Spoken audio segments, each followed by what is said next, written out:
What happens when crimes go unpunished? It shouldn't be this hard to keep someone off the street. Victims caught in the crossfire. She just slowly deteriorated because of the injuries. I think that it is likely that he would come back and try to finish what he did before. The intersection between compassion and accountability. The idea that this could all just be dismissed and he could be allowed to walk away is unacceptable. And a battle between elected leaders brewing. That's the governor's signature. I fully support improving that law, but at the same time, it should never be used as an excuse. Let's make sure nothing like this ever happens again. Now, a Denver7 Investigates special report, The Complexity of Competency. Here's investigative reporter Natalie Chuck. Thanks so much for joining us. Words carry weight, especially the words written into our laws. For more than a year now, our investigative team here at Denver7 has brought attention to one of Colorado's laws that changed in 2024. Specifically, one word that judges say is tying their hands. The change now requires judges dismiss charges against criminal suspects who are found permanently mentally unfit to stand trial, no matter how serious the crime. The fallout means cases, one after another, are being thrown out, and the accused criminals face no consequences. And as we found, some of them are being released right back into your neighborhoods. Over the next half hour, we're going to introduce you to Coloradans who say they were victims of Ross McPherson, of Guillermo Ramirez, of Solomon Galligan, and of other suspects who were found unfit to stand trial. Our investigation starts with a single email from one man asking our team for some help. I'm getting home late. Most of us spend a lot of time at work. This is my office, Academy Park Family Practice. And this office, Dr. Scott Green's office for the last 25 years. This is where I belong. This is the last place he thought his life could be cut short. I heard a struggle up front, and my receptionist called my name. What follows is outlined in this arrest affidavit. Details of a targeted attack. A man tells the receptionist, "I'm only here for Scott." I'm not here for you. Also in the affidavit, details about a man struggling with severe mental health issues. He turned and approached me and backed me, I guess, into this doorway. He stabbed me with a large knife that should have been fatal. Ross McPherson, 28 at the time, was arrested nearly a week later, charged with multiple crimes, including attempted first-degree murder. Scott believed the justice system would take care of the rest. He would go to trial, and he would get the sentence that was appropriate. But none of that is happening. Court records show Ross McPherson is incompetent. 2 years after the crime, it was decided he would never be fit to stand trial because of his mental health. Previously, state statute said the court may dismiss the defendant's case if the defendant is found incompetent to proceed. But as of July 2024, the word may changed to shall, meaning a judge has to dismiss charges in cases like this. Let's go ahead and get on the record. Inside a Jefferson County courtroom, a judge, the defense, prosecutors, and Scott all grappled with the reality that the man accused of stabbing him could be released back into the community. If he's out, and I think that it is likely that he would come back and try to finish what he did before. The court will order the case dismissed. Even though charges were dismissed, there is an alternative to keep him off the streets. McPherson was involuntarily committed to the state's mental health hospital through a civil court process with the goal of getting him mental health treatment. But it's something that only happened after Denver7 Investigates started asking questions. We only saw a commitment option that was appropriate at the state hospital, frankly, once you all turned your lens to this situation. District Attorney Alexis King says this is the first time her office has had to prosecute a case like this, impacted by this amended law. What we have is an insufficient structure that is unfunded, and it's really abdicating responsibility and sending it back to us to deal with a huge community safety risk. She was the first district attorney to sound the alarm over this law, but soon more followed because the cases kept coming and victims kept reaching out to Denver7. moments.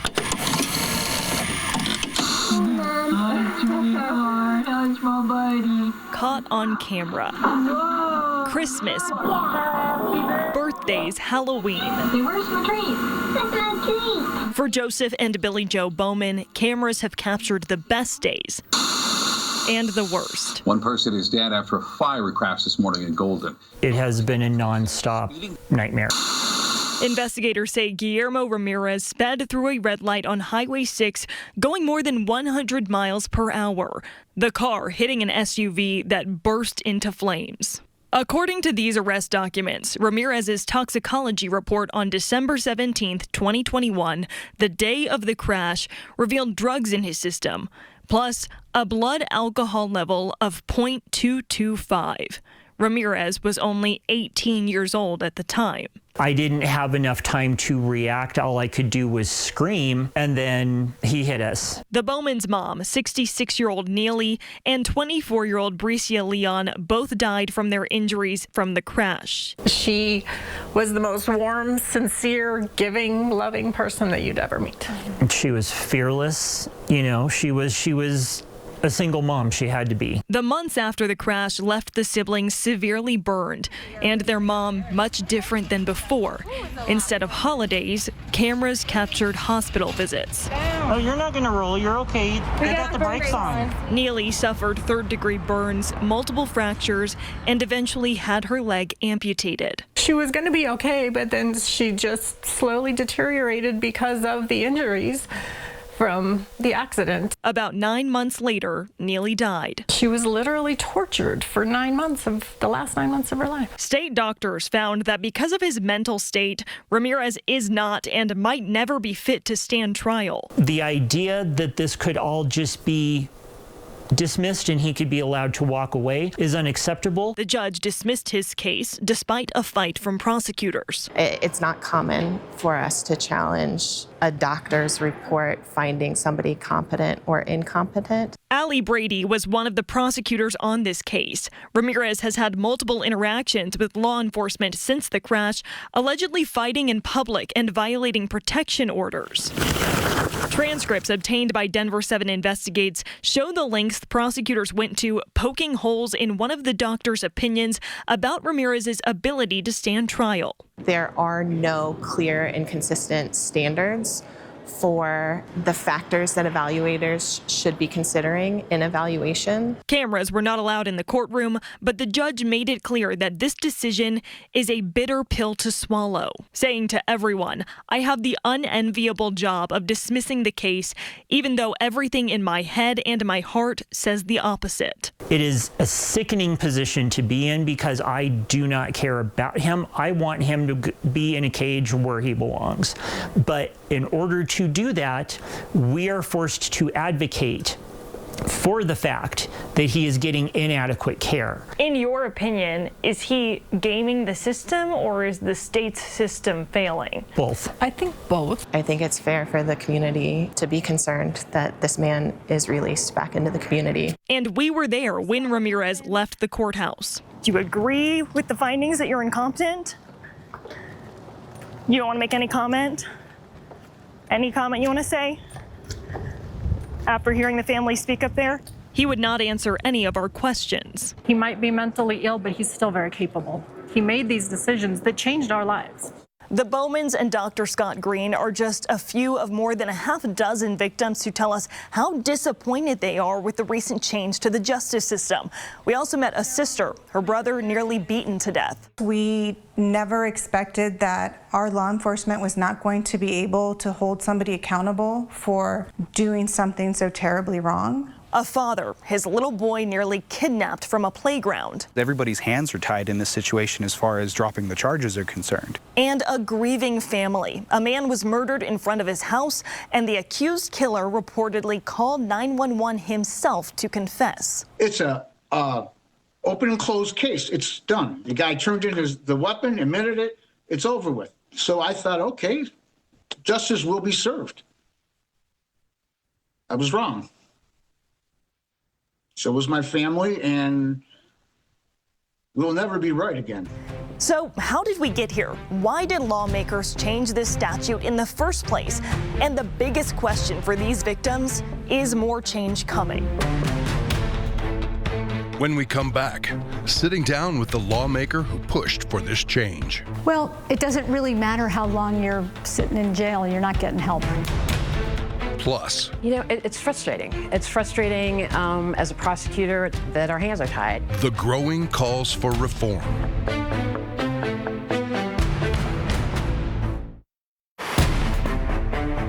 When we started covering the change to Colorado's competency law requiring judges dismiss criminal cases, we knew it would have a big impact. We just didn't know how big or how long it would take for anyone else to notice. But after a couple of cases made national headlines, district attorneys across the state came forward, insisting lawmakers reassess. Sitting down for the first time since becoming the center of national headlines. I'm the district attorney for the 18th Judicial District. DA Amy Padden is addressing concerns we've heard from community members. What do you think and feel when you do hear that there are people we're talking to who say we want to see our DA fight harder? I listen to that. I'm an elected official, and I will take that into account. We've listened to parents, neighbors, and other politicians calling for change after learning charges will be dropped against a suspect, Solomon Galligan, accused of trying to kidnap a boy during recess in Aurora. I would say I share that frustration, but I don't think that frustration is appropriately addressed at my office. It's at the system. A system other top prosecutors agree is failing. The idea that the person can still be released back into the general community without treatment, without medication, and without justice in the criminal case, I think we're failing the community until we improve that system. Michael Doherty is the district attorney representing Boulder County. He is no stranger to defendants dealing with incompetency, having just wrapped up the trial against the King super shooter. He is going to continue to have a get-out-of-jail-free card. That's what this law is. Weld County District Attorney Michael Rourke spoke out against the law after a suspect was released from jail when his charges were dismissed. Colorado's Governor Jared Polis responded to what happened on social media, calling it, quote, unacceptable, and insisting the DA remove this threat now. I'll tell you what my response is to the governor's post. It is completely inaccurate. Denver7 pressed the governor about the law that he signed. I fully support improving that law, but at the same time, it should never be used as an excuse for releasing somebody who is dangerous. It shouldn't be this hard to keep someone off the street who everyone in that courtroom perceives as a risk to community safety. And Jefferson County District Attorney Alexis King, adding to the chorus of frustrated officials. I'm really troubled by the nature of the statute. Keeping someone in jail who is not facing any charges is not an option. You cannot just hold somebody in jail for the rest of their life if they're not able to stand trial. But sometimes keeping them in a state hospital to get the mental health treatment they need is, which State Senator Judy Amabile says was the bill's intention. Critics of the bill, though, note no additional funding for the state's mental health care system passed when the law changed. What is your response to that critique? Yeah, we would have liked for there to be funding, and we originally did have funding in it, but we understood that the bill wouldn't get passed. What I, of course, would like to see is that if you have committed a serious crime, that you are then given a placement in a state hospital or in a contract hospital to get the mental health care that you need.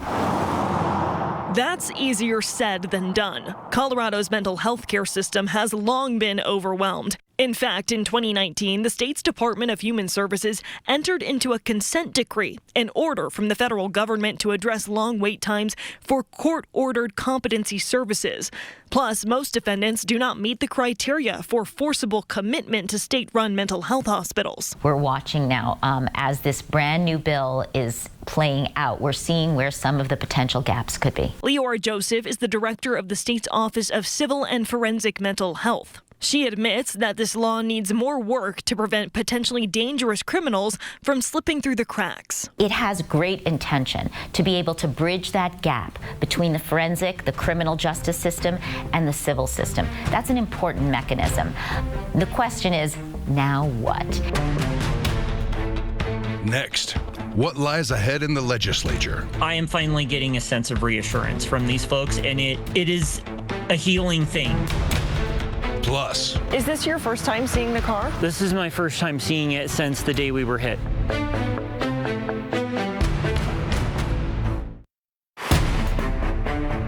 So now what? More than a year after this law change took effect, and after more than a half dozen cases that we know of have been dismissed, where do we go from here? The victims in the stories we've told you about are taking matters into their own hands by taking their concerns straight to the state's top politicians. Here's a picture we were given from an October meeting between Governor Jared Polis and victims we've told you about, the Bowmans and Dante White. You might remember these two cases. The Bowmans survived that deadly crash in Golden. The case against the man accused of driving drunk was eventually thrown out. Then Dante White's son was on the playground at school in Aurora when this happened. You can see this video of the attempted kidnapping during recess at an elementary school. The suspect in this case also had their charges dropped. White's been vocal about his frustrations with this state law. All of these victims met with the governor to talk about what changes can be made and when. I am finally getting a sense of reassurance from these folks, and it is a healing thing. It makes you feel a little lighter, and it makes you feel like you can stop running around frantically trying to get anyone and everyone to listen to you, and you feel less like you are screaming into the void. Why do you think that he's having this meeting with you all now? I mean, there's a lot of different things, right? Like we've been steadfast in the way that we've approached this, right? There's been plenty of media attention, thanks to, your efforts and other people's efforts and the victims and stuff like that. It's definitely on everybody's lips. It's definitely on everybody's mind. In a statement, the governor told us in part, "I am doing everything I can to drive all parties to improve this process through legislation as soon as possible." He says that includes directing state agencies that individuals who are a danger to themselves and others are not released into the community. No trial, no justice, no accountability. The cries for change are growing louder. Throughout the year, the Colorado Parent Advocacy Network hosted several meetings demanding lawmakers do something about the competency law, typically backed by other victims, advocates, and Republican politicians. We are going to be delivering nearly 6,000 signatures. The nonprofit even gathering signatures, encouraging the governor to take immediate action. In 2024, I actually voted for this bill. Republican State Senator Barbara Kirkmeyer, who is running for governor, now claims she was sold a bill of goods. We were told that these individuals that committed these horrendous crimes would either be in a correctional facility or that they would be committed to an institution. Unfortunately, that is not what's going on with this law. At the time that the bill was being passed, were you concerned at all that there's not going to be space for these individuals? There's not going to be facilities for them to go to? I would say, honestly, at that time, I was not aware that there was a 360-bed wait list. I don't think anybody foresaw how this law was going to be interpreted and how it was going to be implemented. Victims we've spoken with before also showed up to these public displays of frustration. I am cautiously optimistic. I'm glad that there's more momentum on it. I'm afraid every day of more cases popping up. While their sights are set on getting lawmakers to address the current statute, the Bowmans also continue healing from that traumatic car wreck. With the case and court hearings behind them, it's now time to move forward. Sometimes that means facing your fears.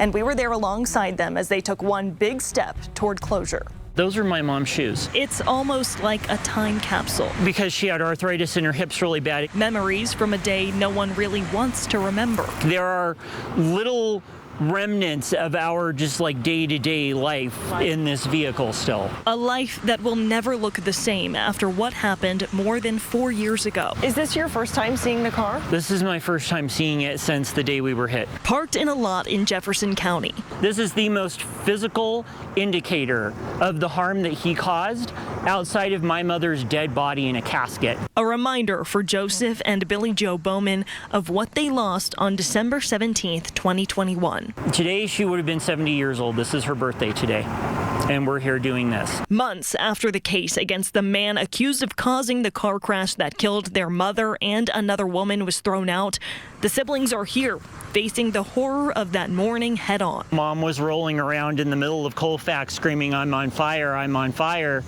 And I crawled back inside, and I got that blue thing is a travel pillow and blanket for camping that we kept in here in case of emergencies, and I climbed back in to get it so that I could beat the fire off of her. In that moment, I very fearfully accepted that I was going to die. Instead, the siblings lived through it, survived only to endure the pain of watching the accused drunk driver who hit them walk free. I was placed in the sickening position of having to advocate for Guillermo Ramirez in court and say he's not being seen enough, he's not getting adequate treatment, they're not treating this case like a priority, and having to advocate for your mother's murderer to get better mental health treatment is just infuriating. It's too late for the Bowmans to get what they consider justice, but it's not too late for them to look ahead, keeping their eyes on the fuse for change this tragedy might have sparked. This is the license plate from the back of the vehicle. And I asked if I could take this home with me, and they said that I could. Why is it important for you to hang on to this? Because I always want a physical reminder of what happened. It's not to be morbid, it's not to re-traumatize myself, it's to, I don't know, to have a memento from this moment and to show that we survived and we made it to the other side. On the other side of this is potential for change to this law that might help the victims we've met find some comfort knowing their voices were heard.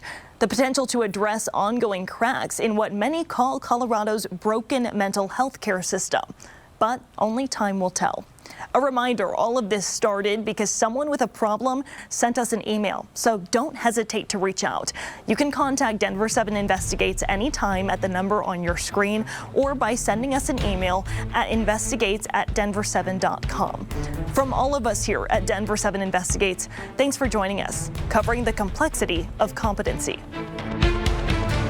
I'm really thankful that you're taking the time to do this, because I think what needs to be done is there needs to be some awareness of this so that this can be addressed and corrected. Can we all just work together and make something happen before it's too late? You know, thanks to you connecting me with other victims of the competency statute has been great. We only saw a commitment option that was appropriate at the state hospital, frankly, once you all turned your lens to this situation.